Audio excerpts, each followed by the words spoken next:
ಕುಮಾರ್ ತಂಡದಿಂದ ನಾನಂತ ಒಂದು ಅದ್ಭುತವಾಗಿತ್ತು. ನಾವೆಲ್ಲರೂ ಭಾಳ ಇದು ಲೈಫ್ ಟೈಮ್ ನಮ್ಮ ಇದರಲ್ಲಿ ಮನಸ್ಸಲ್ಲಿ ಇಟ್ಬಿಡುತ್ತೆ.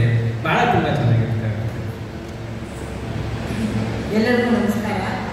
ತುಂಬ ಒಂದು ಅದ್ಭುತವಾದ ಪ್ರತಿಭಾ ಪ್ರದರ್ಶನ ಕೊಟ್ಟಿದ್ದಾರೆ. ಎಲ್ಲದಕ್ಕಿಂತ ಹೆಚ್ಚಿನ ಹೆಮ್ಮೆ ಏನು ಅಂತಂದರೆ ಇವರು ಒಂದೇ ಫ್ಯಾಮಿಲಿ ನೋಡಿ ತಂದೆ ಒಂದು. ಎರಡನೇದಾಗಿ ಕುಮಾರಿಗೆ ನಮ್ಮ ಕಾಲೇಜಿನ ವಿದ್ಯಾರ್ಥಿನಿ ದೊಡ್ಡ ಹೆಮ್ಮೆ ಎಂದು ದೊಡ್ಡ ಚಪ್ಪಾಳೆ ಕೊಡ್ತಾರೆ.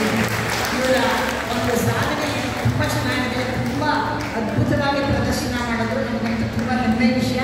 ತುಂಬ ಸಂತೋಷ ಆಯಿತು. ದೇವರು ನಿಮಗೆ ಇನ್ನೂ ಹೆಚ್ಚಿನ ಒಂದು ಪ್ರತಿಭಾ ಪ್ರದರ್ಶನದ ಅವಕಾಶವನ್ನು ಕೊಡಲಿ ಅಂತ ಹಾರೈಸ್ತೀನಿ.